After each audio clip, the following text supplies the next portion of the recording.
Halo semuanya, balik lagi bareng Momo. Apa kabar kalian hari ini? Semoga selalu sehat dan bahagia, ya. Sebelum kita mulai, Momo mau lihat nih, seberapa banyak sih keluarga online Momo yang hadir hari ini? Coba absen dulu, tulis nama dan asal kota kalian di kolom komentar, dan jangan lupa ketik hadir. Dan buat kamu yang belum subscribe, jangan lupa klik tombol subscribe dan nyalakan lonceng notifikasinya, ya.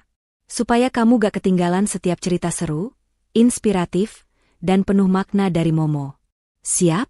Kalau sudah, yuk kita masuk ke ceritanya. Hari ini Momo mau ajak kalian menyelami kisah yang bikin emosi campur aduk. Sebuah cerita tentang pengorbanan, harga diri, dan balas dendam yang elegan. Dengan judul yang panjang dan menusuk ini, mertuaku tega permalukan ibuku di hari pernikahanku karena tahu besarnya keluarga miskin. Mereka tak tahu sebenarnya aku dan keluargaku adalah pemilik saham terbesar di perusahaan tempat keluarga mereka bekerja. Langsung ku batalkan pernikahan itu dan ku buat mereka syok. Siapkan diri kalian, karena kisah ini benar-benar tidak terduga. Yuk, kita mulai. Jakarta, kota yang tak pernah tidur. Di balik gedung-gedung pencakar langit yang menjulang, ada kehidupan yang bergerak dalam tempo berbeda. Di sebuah kafe sederhana di kawasan Jakarta Selatan, di antara hiruk-pikuk pekerja kantoran yang tergesa-gesa, duduklah seorang wanita muda bernama Rifa. Usianya baru 26 tahun, namun sorot matanya menyimpan kedewasaan yang tak biasa. Ia mengenakan kaos polos dan celana jeans usang, jauh dari kesan glamor seorang pewaris tunggal Bintang Group, salah satu perusahaan holding terbesar di Asia Tenggara. Rifa sengaja menyamar. Ini adalah bagian dari misi yang diberikan ayahnya, Pak Dirgantara.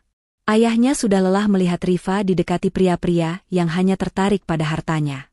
Cari pria yang mencintai kamu, bukan uang kita, FA, begitu pesan ayahnya. Dan Rifa menuruti. Ia meninggalkan apartemen mewahnya, mobil sportnya, dan kartu kreditnya. Ia hanya membawa uang tunai seadanya, tinggal di kos-kosan kecil, dan bekerja sebagai freelance designer. Pagi itu, Rifa sedang asyik menggambar sketsa di buku catatannya, ditemani secangkir kopi hitam. Pikirannya melayang, teringat percakapannya dengan asisten pribadinya, Rian. Rian selalu mengkhawatirkannya, takut Rifa akan mendapat masalah. Rifa, sampai kapan kamu akan pura-pura seperti ini? Kamu itu direktur utama Bintang Group, bukan seniman jalanan, kata Rian dengan nada frustrasi di telepon. Ini bukan pura-pura, Rian.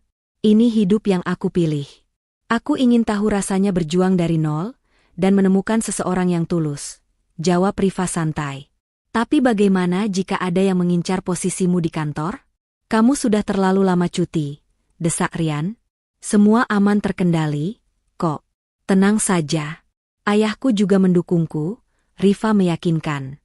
Saat itulah, pintu kafe terbuka, dan seorang pria muda masuk.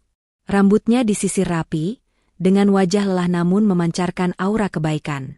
Ia mengenakan seragam kasual dari sebuah perusahaan, yang Rifa kenali sebagai logo perusahaan marketing di bawah naungan Bintang Group. Namanya Danang. Ia memesan kopi dengan suara lembut. Saat sedang menunggu, Danang mengambil ponselnya dari dalam tas. Namun, tangannya yang lelah tak sengaja menyenggol cangkir kopi yang baru saja disajikan, hingga tumpah membasahi seragamnya. Wajahnya langsung memerah karena malu dan kesal. Ya ampun, ceroboh sekali sih. Gerutunya pada diri sendiri, sambil buru-buru mengambil tisu. Rifa, yang melihat kejadian itu, tidak bisa tinggal diam. Tanpa ragu, ia bangkit dari kursinya. Tidak apa-apa, biar saya bantu, katanya sambil memberikan beberapa lembar tisu bersih. Danang mendongok, matanya yang indah beradu pandang dengan mata Rifa. Ada kehangatan di sana. Terima kasih banyak, ucap Danang pelan. Maaf, jadi merepotkan. Tidak merepotkan sama sekali. Lain kali hati-hati, ya, Rifa tersenyum tulus. Dari percakapan singkat itu, obrolan mereka mengalir. Rifa menawarkan Danang untuk duduk bersamanya, dan Danang mengangguk ragu-ragu. Mereka membicarakan hal-hal ringan, mulai dari pekerjaan, hobi, hingga cita-cita. Rifa terpesona. Di hadapannya, Danang adalah sosok yang apa adanya, tidak dibuat-buat, dan ceritanya tentang perjuangan hidupnya sebagai anak sulung yang harus membantu keluarga terdengar begitu tulus. Aku bekerja di bagian marketing di Bintang Group, cerita Danang dengan bangga. Rifa terdiam sejenak. Matanya memancarkan sedikit geli. Oh, Bintang Group? Perusahaan yang besar? Ya, katanya pura-pura kagum. Iya, tapi gaji staf seperti aku ya pas-pasan. Mbak, semua buat bantu orang tua dan adikku, Budi. Budi juga kerja di sana, tapi dia lebih senior. Danang menjelaskan, tanpa sedikit pun tahu bahwa di hadapannya adalah putri dari pemilik Bintang Group itu sendiri. Danang melanjutkan ceritanya tentang bagaimana ibunya, yang sangat materialistis, selalu mendesaknya untuk mencari wanita kaya. Katanya sih, biar bisa angkat derajat keluarga. Ucapnya dengan nada sedih. Tapi aku tidak peduli. Aku hanya ingin menikah dengan orang yang baik dan tulus. Seperti kata ayahku. Hati Rifa tersentuh. Ternyata, ia dan Danang punya pemikiran yang sama. Ia menemukan apa yang selama ini ia cari, ketulusan dan kesederhanaan. Seminggu berlalu. Pertemuan di kafe itu berlanjut menjadi kencan-kencan sederhana. Mereka menikmati makan malam di warung tenda, berjalan-jalan di taman kota, dan saling bercerita tentang mimpi-mimpi mereka. Rifa benar-benar jatuh cinta pada Danang yang apa adanya. Suatu sore, saat mereka berdua duduk di bangku taman, Rifa memberanikan diri untuk menggenggam tangan Danang. Danang, aku tahu kita belum lama kenal. Tapi aku serius denganmu. Maukah kamu menjadi kekasihku? Tanyanya dengan tatapan penuh harap. Danang tersenyum. Senyum yang membuat hati Rifa menghangat. Iya, Rifa. Aku mau, jawabnya pelan. Di balik kebahagiaan itu, Rifa merasakan sedikit kegelisahan. Ia belum memberitahu Danang siapa dirinya. Ia masih ingin menikmati momen indah ini, momen di mana ia dicintai bukan karena statusnya, melainkan karena dirinya sendiri. Ia tahu, suatu saat nanti ia harus mengungkapkannya. Namun, ia berharap saat itu tiba, cinta Danang sudah cukup kuat untuk menerima kenyataan pahit itu. Sementara itu, di rumah Danang, ibunya, Bu Rosa, terus mengomel. Danang, sampai kapan kamu mau pacaran sama wanita biasa itu? Apa sih yang bisa dia kasih ke keluarga kita? Kamu itu tampan, pintar. Kamu harusnya dapat yang lebih baik. Danang hanya terdiam.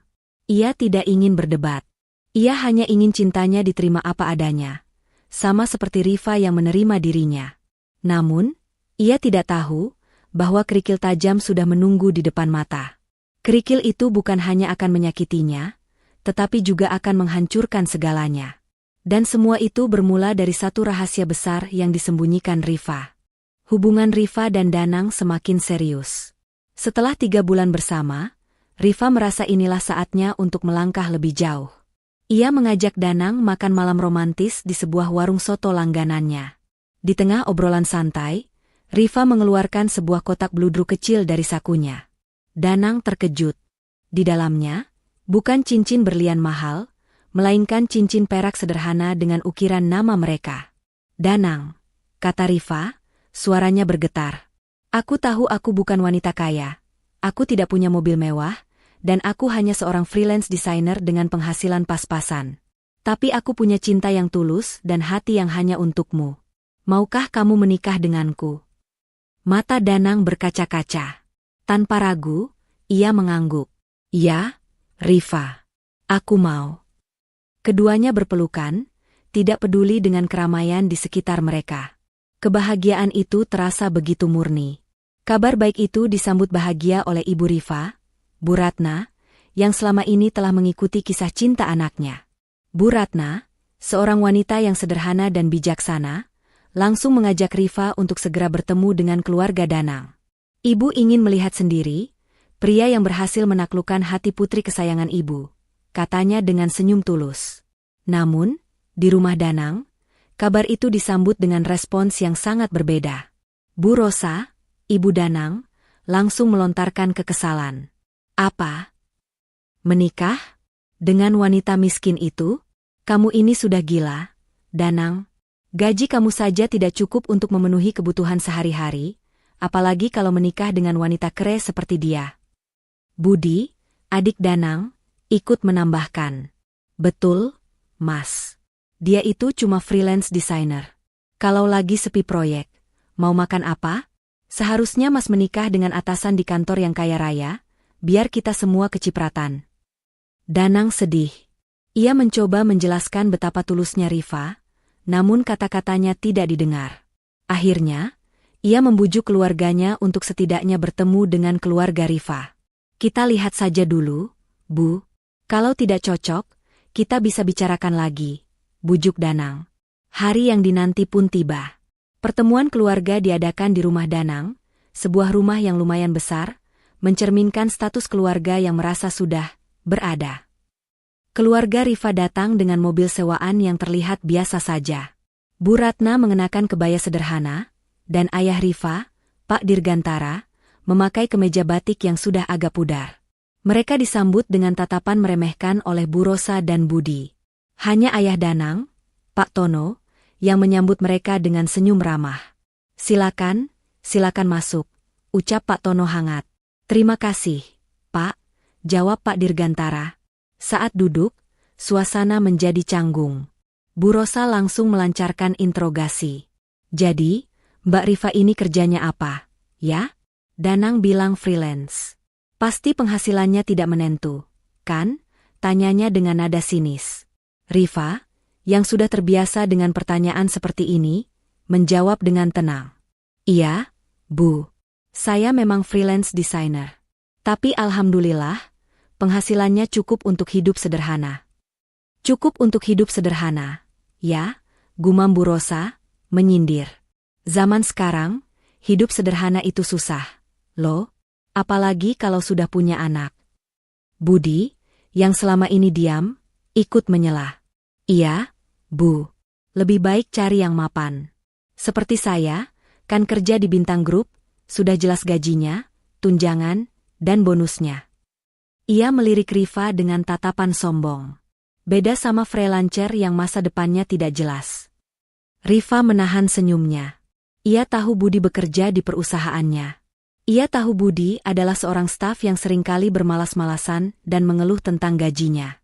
Namun, ia diam. Ia hanya membiarkan Budi dan Bu Rosa terus berkoar-koar. Ibu Rifa, Bu Ratna, yang merasa anaknya diinjak-injak, mencoba mendinginkan suasana.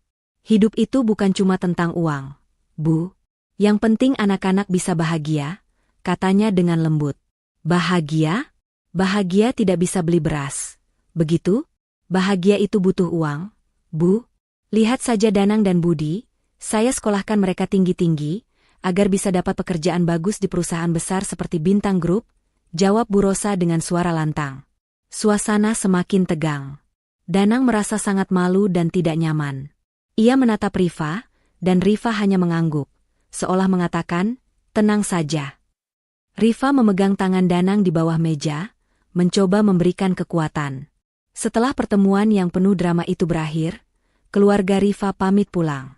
Di perjalanan, Bu Ratna bertanya pada suaminya. Apa tidak sebaiknya kita beritahu saja siapa kita sebenarnya? Pak, Ibu tidak tega melihat Rifa direndahkan seperti itu, katanya. Pak Dirgantara tersenyum. Biarkan saja, Bu. Mereka belum tahu siapa yang mereka hadapi. Kita lihat saja sampai mana kesombongan mereka. Sementara itu, di rumah Danang, badai besar sedang menerpa. Bu Rosa langsung menarik Danang ke kamar. Pokoknya ibu tidak setuju. Kamu harus putuskan wanita itu. Ibu sudah siapkan calon yang lebih baik, anak dari pemilik toko emas di sebelah. Danang menggeleng. Tidak, Bu. Aku mencintai Rifa. Aku tidak akan menikah dengan orang lain. Cinta, cinta. Cinta tidak bisa beli beras. Danang, dengarkan ibu. Jangan sampai kamu menyesal, bentak Bu Rosa. Budi menyela. Lagi pula, Mas, wanita itu terlalu sombong. Dibilang hidup sederhana, tapi mobilnya saja sewaan. Jelas-jelas cuma mau sok-sokan. Danang merasa terhimpit. Di satu sisi, ia mencintai Rifa. Di sisi lain, ia tidak ingin mengecewakan keluarganya. Namun, ia tidak tahu bahwa semua drama dan penghinaan ini akan menjadi awal dari kehancuran keluarga yang dipujanya. Rifa sudah melihat semuanya dan hanya menunggu saat yang tepat untuk bertindak. Meskipun Bu Rosa terus mengancam dan melarang, Danang tetap teguh. Ia percaya pada cintanya pada Rifa. Akhirnya, dengan berat hati dan syarat-syarat yang menyakitkan, Bu Rosa menyetujui pernikahan itu. Ia memaksa Rifa untuk memberikan uang mahar yang besar, yang dengan mudah dipenuhi oleh Rifa dari simpanan pribadinya, padahal ia bisa saja meminta jauh lebih dari itu pada ayahnya. Persiapan pernikahan dimulai, namun dengan suasana yang tidak menyenangkan. Rifa dan Danang merencanakan pernikahan sederhana, tetapi Bu Rosa mengambil alih. Ia bersikeras menggelar pernikahan mewah di sebuah hotel bintang 5, dengan tamu-tamu penting dari relasi bisnisnya. Alasannya satu, untuk menunjukkan bahwa putranya tidak menikah dengan wanita kere. Di sisi lain, ia berulang kali mengingatkan Rifa dan keluarganya agar tahu diri dan jangan bikin malu. Malam midodareni tiba. Rifa, Danang, dan keluarga mereka berkumpul. Bu Rosa menyambut semua tamu dengan senyum lebar, memamerkan perhiasan yang ia kenakan. Ia menyapa setiap tamu penting dengan penuh keramahan, tetapi ketika tiba giliran keluarga Rifa, ia hanya bersikap dingin. Ia bahkan tidak memperkenalkan keluarga Rifa pada tamu-tamu lainnya. "Oh, itu keluarga besan saya," bisiknya pada salah satu tamu, sambil melirik Rifa dan keluarganya dengan tatapan jijik. "Mereka cuma orang biasa. Jangan terlalu pedulikan mereka." Ibu Rifa, Bu Ratna, menahan sakit hati. Ia mencoba tersenyum, tetapi air matanya hampir tumpah. Ayah Rifa, Pak Dirgantara, hanya bisa menggenggam tangan istrinya, mencoba menenangkan. Rifa, yang menyaksikan semua itu dari kejauhan, mengepalkan tangannya. Ia ingin sekali membuka identitasnya saat itu juga, tetapi ia tahu bahwa rencana besarnya akan lebih memuaskan. Ia hanya bisa menatap ibunya dengan tatapan penuh penyesalan. Hari pernikahan tiba. Hotel bintang 5 itu dipenuhi dengan tamu-tamu berpakaian mewah, para pebisnis besar, dan relasi-relasi penting dari keluarga Bu Rosa. Rifa, yang mengenakan gaun pengantin sederhana namun pas di badannya, terlihat menawan. Di sampingnya, Danang, yang mengenakan setelan jas yang indah, memancarkan ketampanan yang luar biasa. Di tengah acara, Bu Rosa naik ke atas panggung. Ia mengambil mikrofon dan mulai memberikan pidato sambutan. "Saya ingin mengucapkan terima kasih kepada semua tamu undangan yang sudah hadir," katanya dengan suara lantang. "Hari ini adalah hari yang paling bahagia untuk keluarga kami, karena putra saya, Danang, menikah. Dan saya sangat bersyukur, karena kami sudah menjadi keluarga besar. Sayangnya, tidak semua keluarga yang hadir di sini bisa saya sebutkan satu persatu, karena ya, ada beberapa dari mereka yang tidak selevel dengan kita." Semua mata tertuju pada Bu Rosa. Ia tersenyum sinis, lalu menunjuk ke arah tempat duduk keluarga Rifa. "Seperti yang kalian lihat, keluarga besan kami, ya, beginilah adanya. Saya harap mereka bisa tahu diri dan tidak membuat malu keluarga kami di depan tamu-tamu penting." Seisi ruangan hening. Rifa, yang berada di dekat panggung, membeku.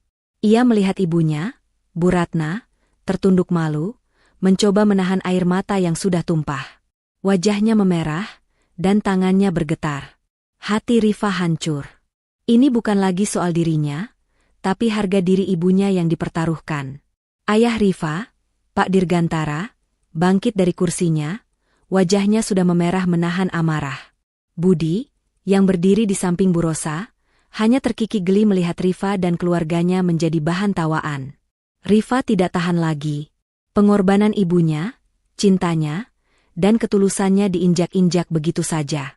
Ia melangkah maju, tangannya mengepal, dan matanya memancarkan kemarahan yang membara. Ia mengambil mikrofon dari tangan Bu Rosa, yang terkejut melihat keberanian Rifa. Seisi ruangan kembali hening, menanti apa yang akan terjadi selanjutnya. Rifa memandang Bu Rosa dan Budi dengan tatapan dingin, lalu ia memandang ibunya yang sedang menangis, dan ia tahu, saatnya sudah tiba. Ia tidak akan membiarkan ibunya dihina lagi. Rifa memegang mikrofon dengan erat, tatapan matanya menusuk Bu Rosa yang masih berdiri di sampingnya. Suasana yang tadinya hening kini terasa mencekam. Danang, yang berdiri di panggung di antara mereka, hanya bisa memandang Rifa dengan bingung. Ia tidak mengerti mengapa Rifa mengambil mikrofon, atau mengapa tatapannya begitu dingin. Rifa menarik napas dalam-dalam. "Terima kasih, Bu Rosa, atas sambutannya," ucapnya. Suaranya terdengar tenang namun tegas, membuat seisi ruangan semakin penasaran. "Saya juga ingin mengucapkan terima kasih kepada semua tamu undangan yang telah hadir di hari yang seharusnya menjadi hari bahagia bagi saya dan Danang." Ia menoleh ke arah Danang, tatapannya melembut.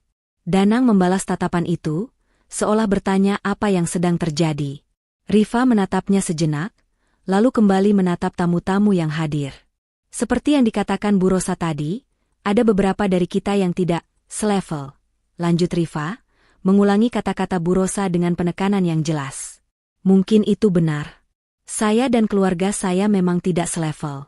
Kami tidak selevel dengan keluarga yang rela mempermalukan orang lain demi gengsi, tidak selevel dengan keluarga yang mengukur harga diri dari uang, dan tidak selevel dengan keluarga yang memperlakukan besannya seperti sampah." Wajah Bu Rosa langsung memucat. Budi, yang tadinya tersenyum sinis, kini terdiam, matanya melebar. Para tamu undangan mulai berbisik-bisik. Mereka tidak menyangka bahwa pengantin wanita yang terlihat biasa saja itu berani melontarkan kata-kata setajam itu. Danang terkejut, tangannya mencengkeram jasnya, hatinya berdebar tak karuan. "Dengan segala hormat, dan di hadapan semua tamu yang terhormat di sini," lanjut Rifa, suaranya bergetar menahan amarah, "saya, Rifa Dirgantara, membatalkan pernikahan ini." Danang membelalakan mata, air mata langsung mengalir di pipinya. Ia tidak percaya dengan apa yang ia dengar. "Rifa, apa yang kamu bicarakan?" bisiknya, mencoba meraih tangan Rifa. Namun, Rifa mengabaikan tangannya. Ia menatap lurus ke arah Bu Rosa dan Budi, yang kini terlihat sangat panik. "Saya tidak bisa membangun keluarga dengan orang yang tidak menghargai ibu saya. Saya tidak bisa menikahi putra dari seorang ibu yang tega menginjak-injak harga diri besannya sendiri." "Rifa, apa-apaan kamu ini? Jangan main-main," bentak Bu Rosa, mencoba merebut mikrofon, namun Rifa menghindar. "Ini bukan main-main, Bu Rosa," jawab Rifa dengan nada dingin. "Ini adalah kenyataan. Anda sudah berhasil mempermalukan ibu saya, sekarang giliran saya yang mempermalukan Anda." Danang, yang sudah tidak bisa menahan perasaannya, menangis tersedu-sedu. Ia tahu, pernikahan impiannya hancur. Bukan karena ia tidak mencintai Rifa, tetapi karena perlakuan buruk ibunya. Tiba-tiba, seorang pria parubaya yang terlihat sangat berwibawa, salah satu tamu penting dari relasi bisnis Bu Rosa, bangkit dari kursinya. "Rifa Dirgantara? Apakah kamu putri dari Pak Dirgantara, pemilik Bintang Group?" tanyanya dengan suara ragu-ragu. Rifa tersenyum sinis. "Saya rasa, pertanyaan Bapak akan terjawab setelah saya selesai berbicara." Ia kembali menatap Bu Rosa dan Budi. "Anda mengatakan bahwa keluarga saya tidak selevel dengan Anda? Anda mengatakan bahwa saya hanyalah freelance desainer miskin yang tidak punya masa depan." Rifa tertawa pelan, tawa yang terdengar sangat menyeramkan. "Budi, kamu bekerja di Bintang Group, kan? Kamu tahu siapa pemiliknya?" Budi terdiam, wajahnya pucat pasi. Ia menatap Rifa, lalu menatap orang tua Rifa yang kini berdiri dengan tegap. Ia tidak percaya dengan apa yang ia lihat. "Perkenalkan," kata Rifa, suaranya lantang dan penuh kemenangan. "Saya Rifa Dirgantara. Saya adalah direktur utama dan pemilik saham terbesar di Bintang Group." Seketika, ruangan yang tadinya ribut dengan bisik-bisik, kini sunyi senyap. Semua orang membeku di tempatnya. Bu Rosa terhuyung mundur, matanya melebar tak percaya. Budi jatuh terduduk di lantai, ia tidak bisa berkata-kata. Mereka menyadari, wanita yang selama ini mereka hina, wanita yang mereka sebut miskin dan tidak punya masa depan, adalah atasan mereka, dan orang yang paling berkuasa di perusahaan tempat mereka bekerja. Rifa menoleh ke arah keluarganya, lalu tersenyum. Ayahnya, Pak Dirgantara, mengangguk bangga. Ibunya, Bu Ratna, kini tidak lagi menunduk. Ia menatap Bu Rosa dengan tatapan tajam, seolah membalas semua penghinaan yang telah ia terima. "Saya mohon maaf kepada semua tamu yang sudah hadir," kata Rifa, suaranya kembali melembut, tetapi tetap terdengar tegas. "Acara pernikahan ini tidak bisa dilanjutkan. Silakan nikmati hidangan yang sudah disediakan. Dan untuk Bu Rosa dan Budi, saya harap kalian menikmati sisa hari ini, karena ini adalah hari terakhir kalian bisa berpesta seperti ini. Dengan kata-kata terakhir itu, Rifa berjalan turun dari panggung. Ia tidak melirik Danang sedikit pun. Ia mengambil tangan ibunya dan ayahnya, lalu berjalan keluar dari ruangan itu, meninggalkan seisi ruangan yang masih syok, dan Danang yang terisak-isak di atas panggung, sendirian. Bu Rosa dan Budi tidak bisa berkata-kata. Mimpi mereka untuk menjadi besan dengan keluarga kaya tiba-tiba hancur berkeping-keping. Mereka menyadari, hari itu, mereka bukan hanya kehilangan menantu, tetapi juga segalanya yang mereka miliki. Mereka tidak tahu bahwa hari-hari kebangkrutan yang mengerikan sudah menanti mereka di depan mata. Danang berdiri di atas panggung sendirian. Tangisnya tak bisa dibendung. Setelan jas yang seharusnya menjadi simbol kebahagiaan kini terasa seperti belenggu yang berat. Di bawah panggung, para tamu undangan berbisik-bisik, beberapa di antaranya menatapnya dengan tatapan kasihan, sementara yang lain dengan tatapan menghakimi. Ini adalah hari terburuk dalam hidupnya. Impian pernikahan yang sudah ia bayangkan hancur lebur di hadapan ratusan orang. Dan yang lebih menyakitkan, Rifa pergi begitu saja tanpa menoleh sedikit pun. Ia menoleh ke arah ibunya, Bu Rosa, dan adiknya, Budi. Mereka tidak lagi terlihat sombong seperti tadi. Wajah mereka pucat pasi, dipenuhi dengan rasa malu dan ketakutan. Bu Rosa kini hanya bisa menangis terisak-isak. Ia menyadari semua ucapannya kini telah berbalik menghantamnya. Ia tidak lagi peduli dengan Danang, ia hanya peduli dengan reputasi dan kehancuran yang akan menimpa keluarganya. Budi, yang tadinya duduk dengan kepala tegak, kini hanya bisa menunduk, tidak berani menatap mata siapapun. Danang melihat pemandangan itu, dan perasaannya bercampur aduk. Ada rasa sedih yang mendalam, marah, dan lega. Ia tahu, pernikahan itu tidak akan pernah bisa bahagia. Ia menyadari, Rifa tidak hanya membatalkan pernikahan untuk membalas dendam, tetapi juga untuk melindunginya dari keluarga yang toksik dan hanya peduli pada materi. Dengan langkah gontai, Danang turun dari panggung. Ia tidak mempedulikan jasnya yang mahal, ia hanya ingin pergi dari tempat itu. Ia berjalan mendekati Bu Rosa dan Budi, yang kini sedang berbisik-bisik panik. "Maafkan Ibu, Danang," kata Bu Rosa, suaranya bergetar. "Maafkan Ibu." Danang tidak menjawab. Ia menatap ibunya dengan tatapan kosong. "Bu, apa yang sudah Ibu lakukan?" tanya Danang, suaranya pelan tapi menusuk. "Ibu menghina Rifa, menghina keluarganya. Dan sekarang, Ibu menyalahkan siapa?" Bu Rosa terdiam. Ia tidak bisa menjawab. Budi mencoba menengahi. "Mas, kita kan tidak tahu kalau dia orang kaya. Kalau kita tahu, kita tidak akan begitu, kok." Danang tertawa sinis. "Jadi, kalau dia orang miskin, kita boleh menghinanya? Begitu? Kita boleh memperlakukan orang lain seenaknya?" Budi bungkam. Ayahnya, Pak Tono, yang sedari tadi hanya diam, kini angkat bicara. "Sudahlah, Danang, jangan ribut di sini, kita pulang saja." Mereka bergegas keluar dari hotel, menghindari tatapan para tamu undangan. Di dalam mobil, tidak ada yang bicara. Hanya suara isakan Bu Rosa yang terdengar. Danang hanya bisa menatap keluar jendela, air matanya terus mengalir. Ia tidak menangisi pernikahan yang batal, tetapi ia menangisi kebodohan keluarganya, dan cinta tulusnya yang dikhianati. Ia menyadari, ia harus membuat keputusan. Ia tidak bisa lagi hidup di bawah bayang-bayang keluarga yang tidak mendukungnya. Sampai di rumah, Bu Rosa langsung pingsan, mungkin karena syok dan malu. Budi sibuk mengurus ibunya, sementara Danang hanya bisa masuk ke kamarnya. Ia duduk di lantai, bersandar di dinding, dan memandang sekeliling. Kamar itu dipenuhi dengan barang-barang mahal yang dibelikan oleh Bu Rosa, agar Danang bisa terlihat selevel dengan teman-temannya. Danang memandang barang-barang itu dengan jijik. Ia menyadari, semua barang-barang ini tidak bisa membeli kebahagiaan. Danang mengambil ponselnya.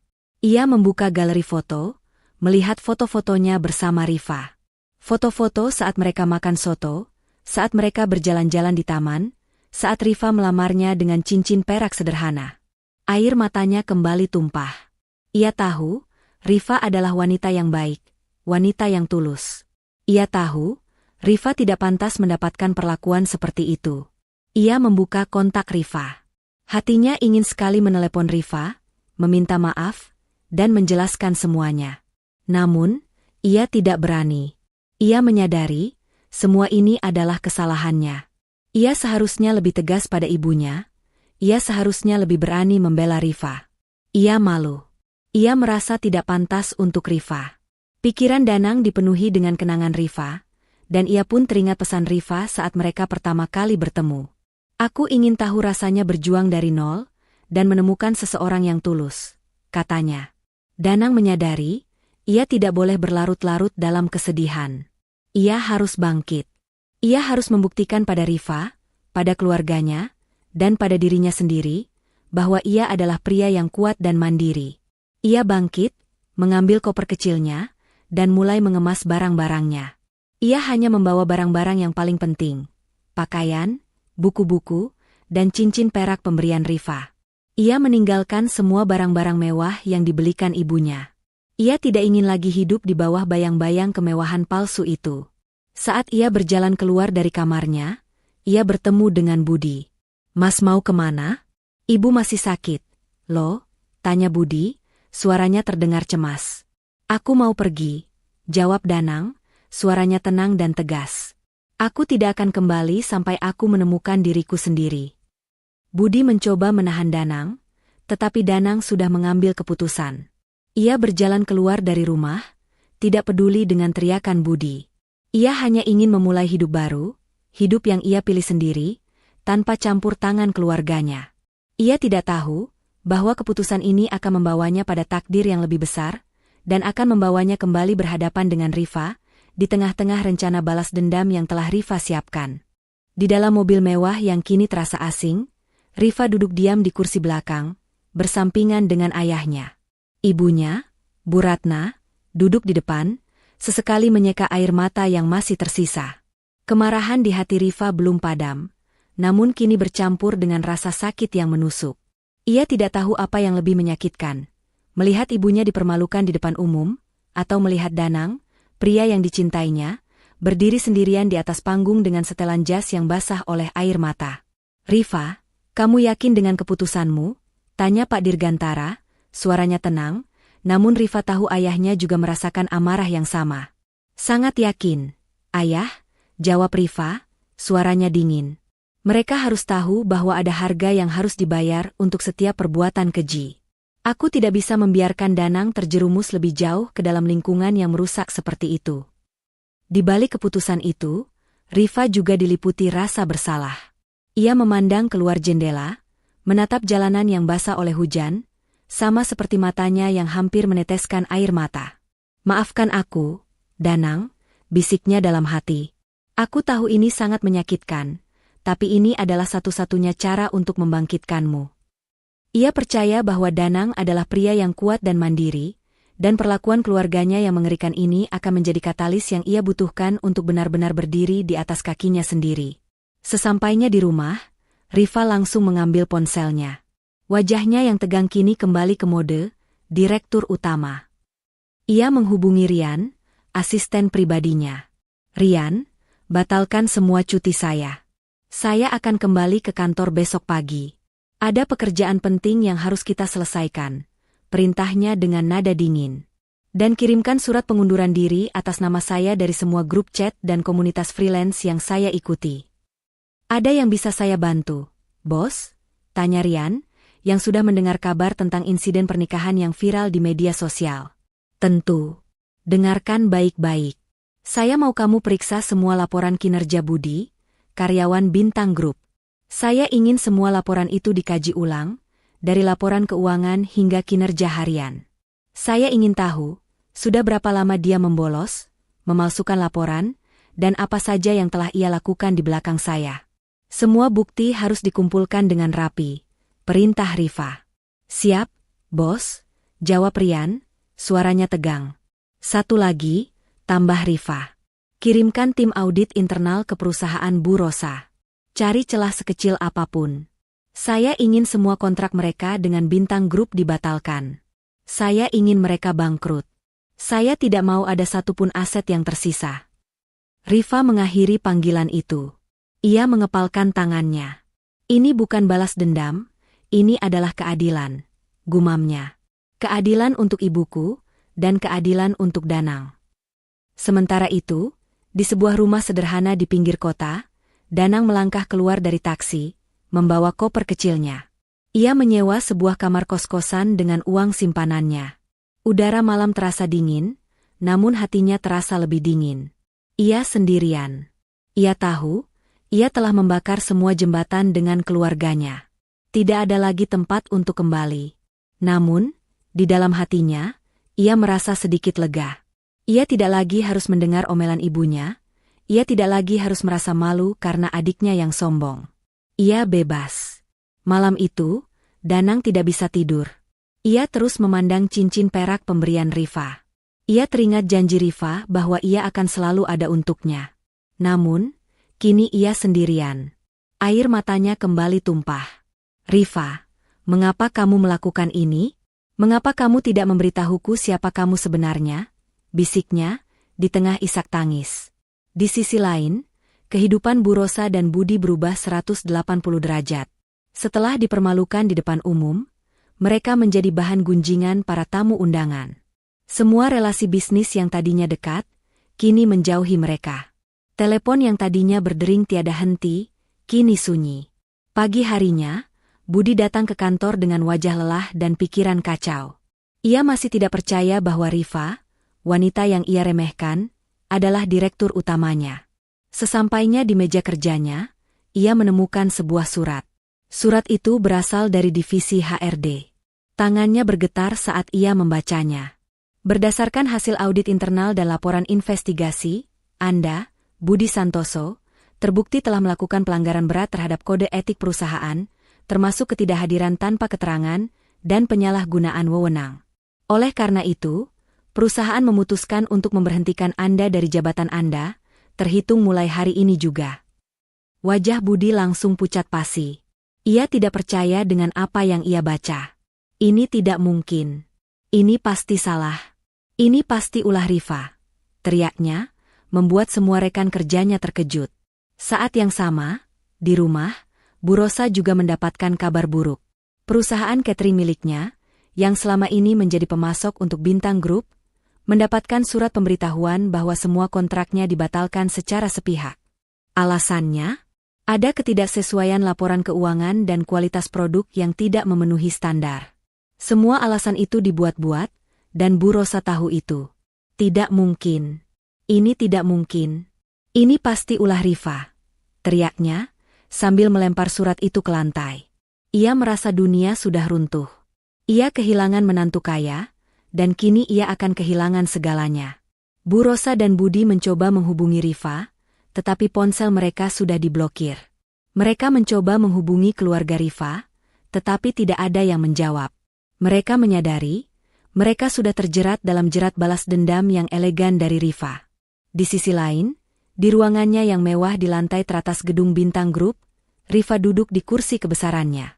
Matanya memandang keluar jendela, menatap kota Jakarta yang sibuk. Di hadapannya, ada tumpukan laporan kinerja Budi yang penuh dengan catatan merah, dan laporan audit perusahaan Bu Rosa yang penuh dengan kejanggalan. Ia merasa sedikit lega, sedikit puas. Namun, ada satu hal yang masih mengganjal di hatinya. Rian, panggilnya, tanpa menoleh. Bagaimana kabar Danang? Rian, yang sudah tahu betul kemana arah pembicaraan ini, menjawab dengan hati-hati. Dia sudah keluar dari rumah, bos. Dia menyewa kos-kosan kecil di daerah Menteng. Dia juga sudah mulai mencari pekerjaan baru. Rifa mengangguk pelan. Pastikan dia tidak kekurangan apapun, tapi jangan biarkan dia tahu. Kirimkan dia hadiah, buku, makanan, apapun yang dia butuhkan, tapi secara anonim. Siap, bos, jawab Rian, tersenyum. Ia tahu, di balik wajah dingin Rifa, ada cinta yang sangat tulus untuk Danang. Rifa kembali memandang keluar jendela.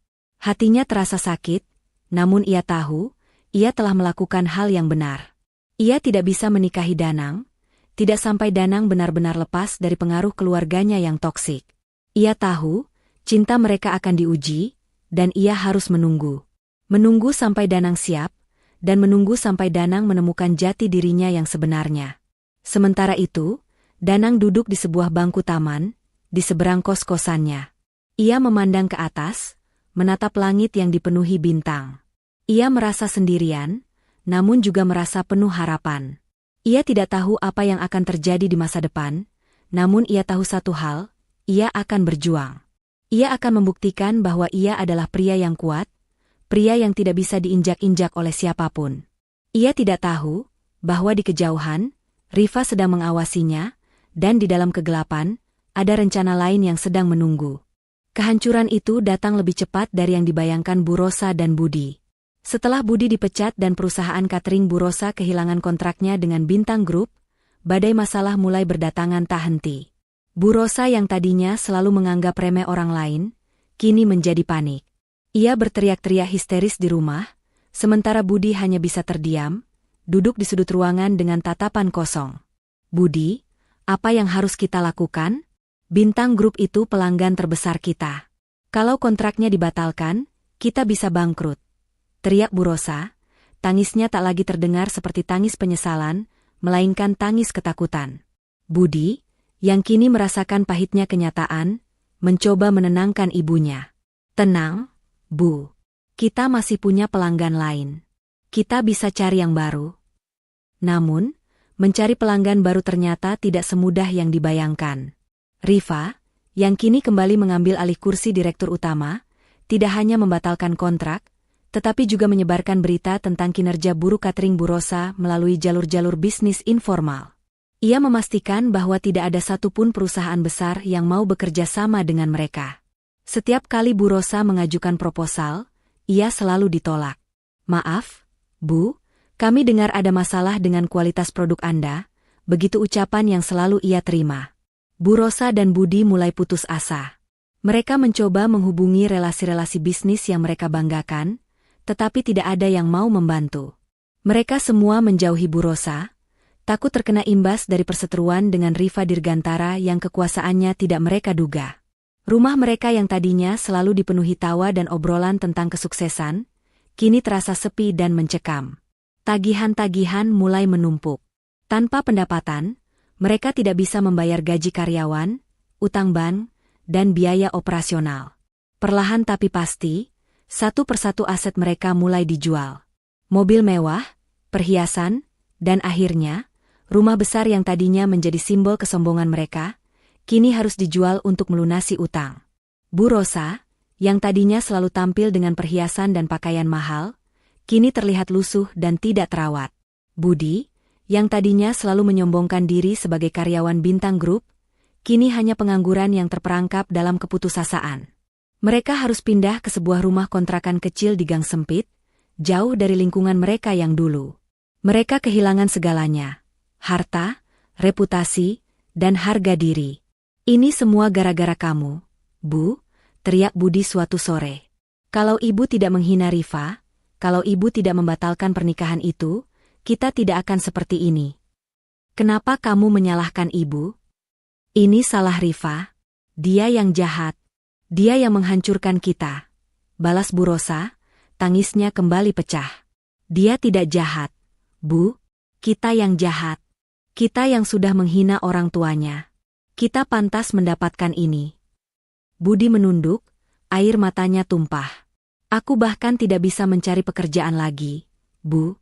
Semua perusahaan menolakku karena aku mantan karyawan Bintang Group yang dipecat tidak hormat. Sementara itu, di sebuah ruangan yang sederhana, Danang sedang melayani pelanggan.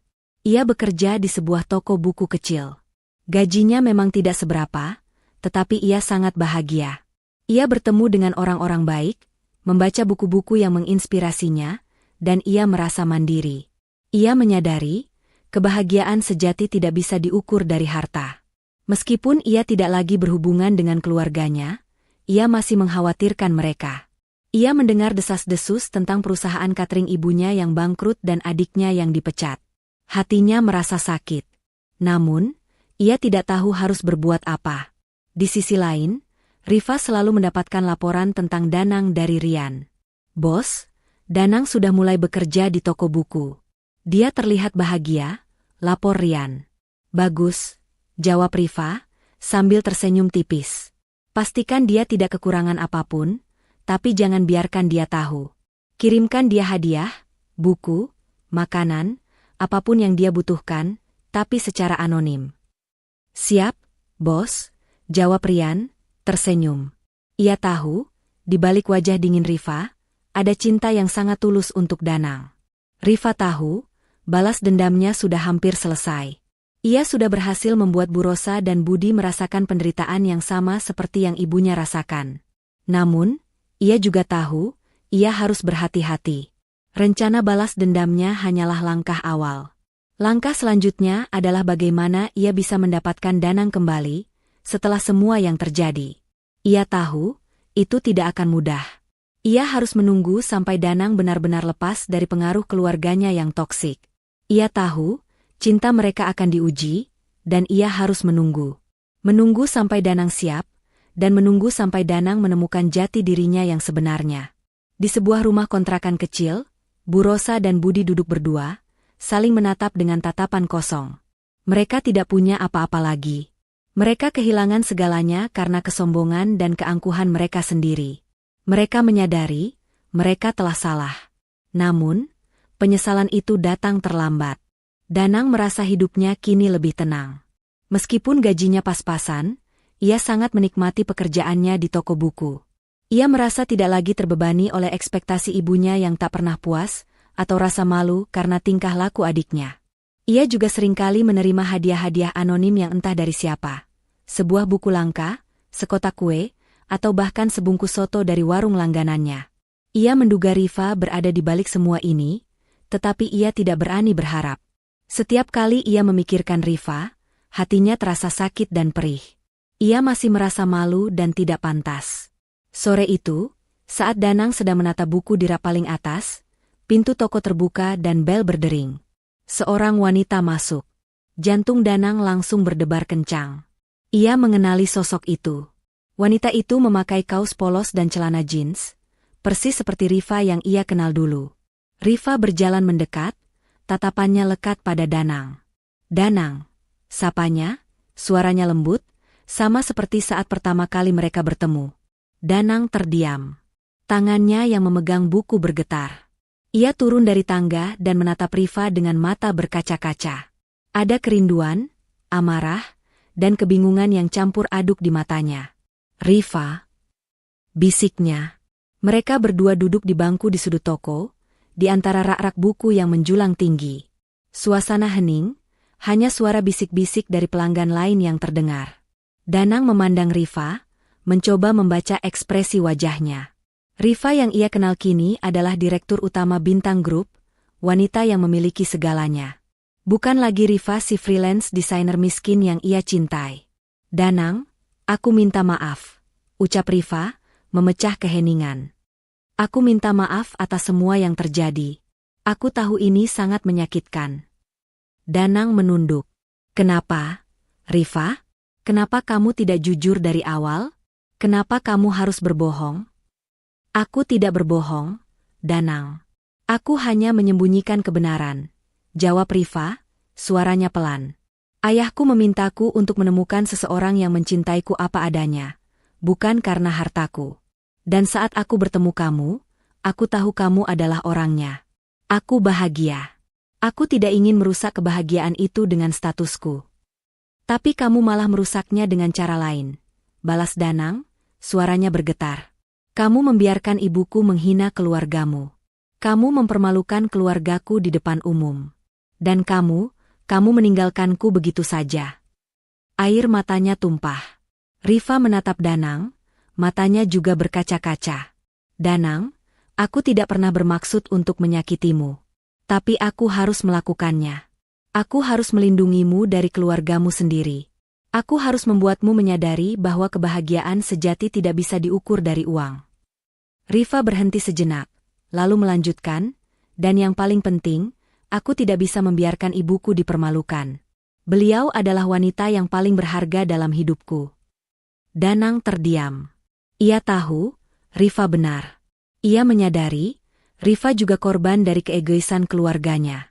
Ia menyadari, Rifa juga merasa sakit saat melihat ibunya dipermalukan. Ia menyadari, Rifa membatalkan pernikahan bukan karena ia tidak mencintainya, tetapi karena ia mencintai keluarganya lebih dari segalanya. Danang mengangkat kepalanya, menatap Rifa. Kenapa kamu melakukan semua ini? Apa yang kamu inginkan sekarang? Rifa tersenyum. Aku ingin kamu kembali, Danang. Tapi bukan Danang yang dulu. Aku ingin kamu kembali sebagai pria yang kuat, yang mandiri, yang sudah menemukan jati dirinya sendiri. Aku ingin kamu kembali sebagai pria yang mencintaiku apa adanya, sama seperti aku mencintaimu. Pada saat yang sama, di sebuah rumah kontrakan kecil, Bu Rosa dan Budi sedang duduk di lantai. Mereka tidak punya makanan, tidak punya uang, tidak punya harapan. Mereka kini hanya bisa mengandalkan bantuan dari tetangga sekitar yang iba. Bu Rosa memandang Budi, lalu ia teringat wajah Danang, putranya yang dulu ia hina. Ia teringat betapa sombongnya ia dulu. Ia menangis terisak-isak. Maafkan ibu, Danang, bisiknya, suaranya parau. Ibu sangat merindukanmu. Di sisi lain, Budi juga terdiam. Ia teringat Rifa, atasan yang ia remehkan. Ia teringat semua perkataannya yang sombong. Ia menyadari, Rifa tidak hanya menghancurkan karirnya, tetapi juga memberinya pelajaran berharga. Aku tahu aku salah, gumamnya, air matanya menetes. Aku tidak akan mengulangi kesalahan yang sama. Danang memandang Rifa, lalu ia memandang cincin perak di jarinya. Ia teringat semua kenangan indah mereka, dan ia juga teringat semua penderitaan yang ia alami. Ia tahu, Rifa adalah wanita yang baik, tetapi ia juga tahu, ada luka yang harus ia sembuhkan. Ia menarik napas dalam-dalam, lalu menatap Rifa. Rifa, aku butuh waktu, katanya, suaranya penuh dengan tekad. Aku butuh waktu untuk menyembuhkan lukaku. Aku butuh waktu untuk benar-benar mandiri. Dan aku butuh waktu untuk memaafkan. Maukah kamu menunggu? Rifa tersenyum. Senyum yang tulus, senyum yang sama seperti saat mereka pertama kali bertemu. Ia mengangguk. Aku akan menunggumu, Danang. Aku akan menunggumu sampai kamu siap.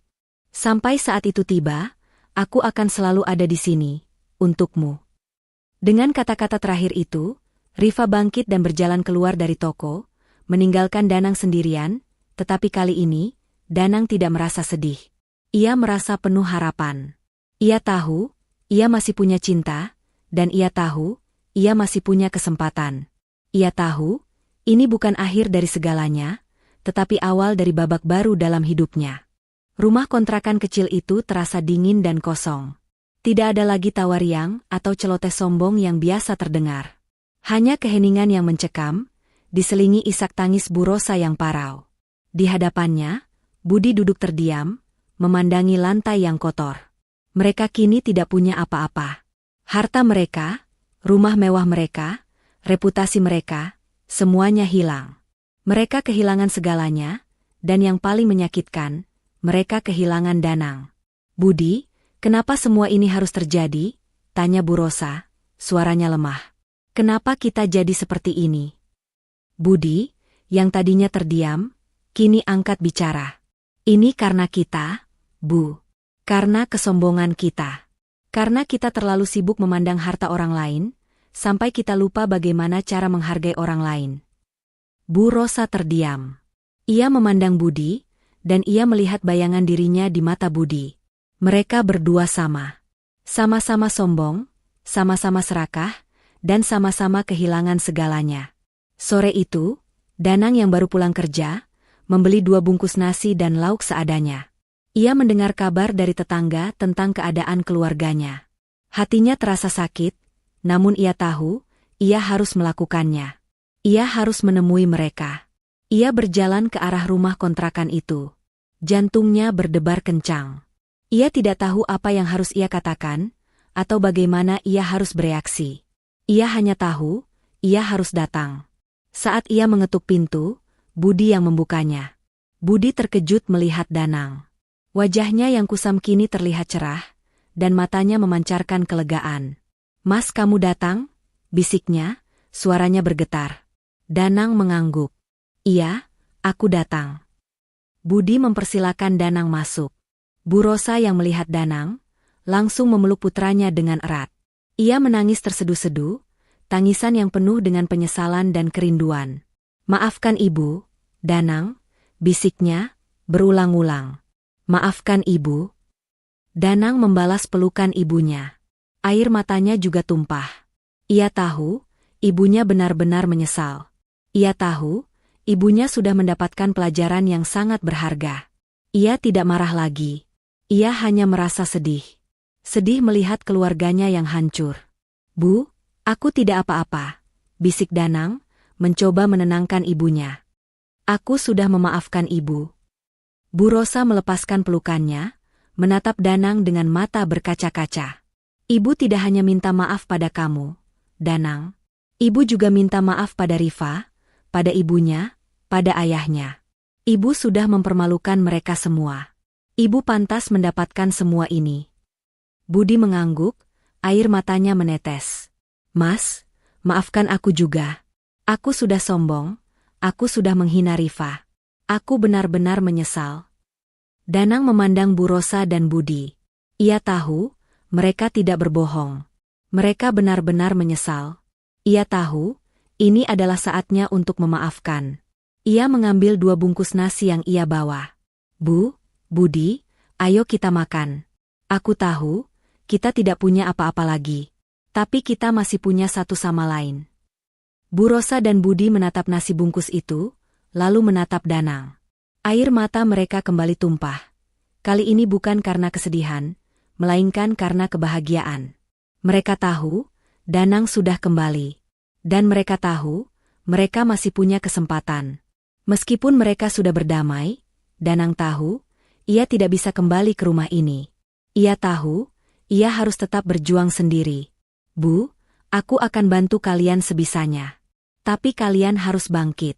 Kalian harus cari pekerjaan, kalian harus mulai dari nol lagi. Katanya, suaranya tenang namun tegas. Bu Rosa dan Budi mengangguk. Mereka tidak membantah. Mereka tahu, Danang benar.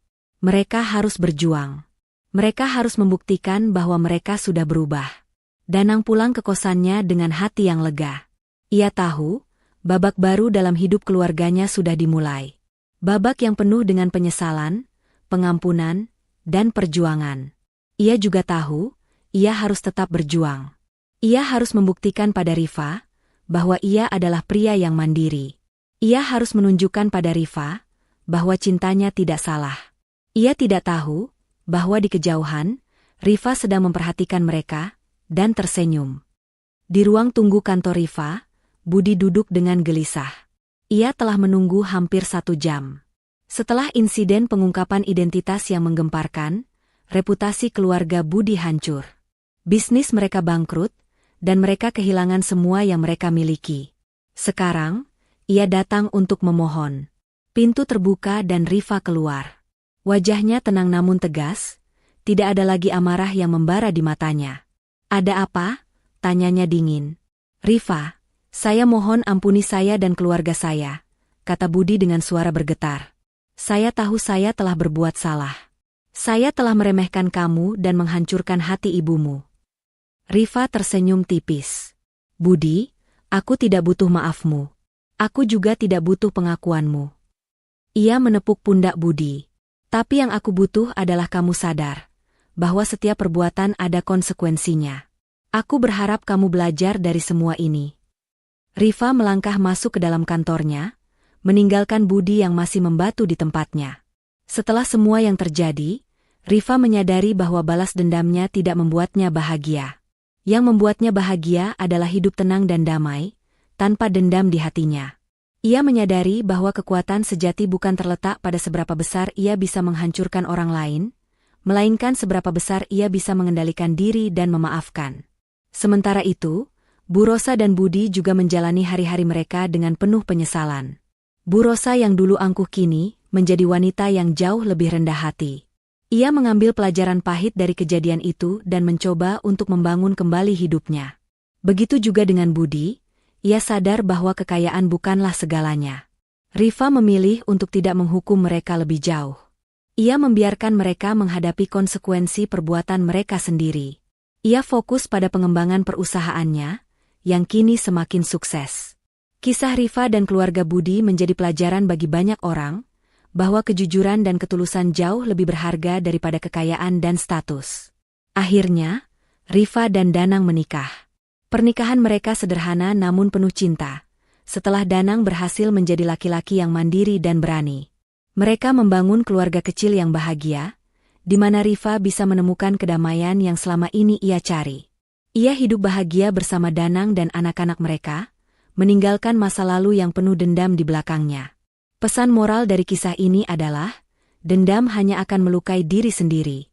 Kebahagiaan sejati bukanlah tentang membalas dendam, melainkan tentang memaafkan dan membangun hidup yang lebih baik.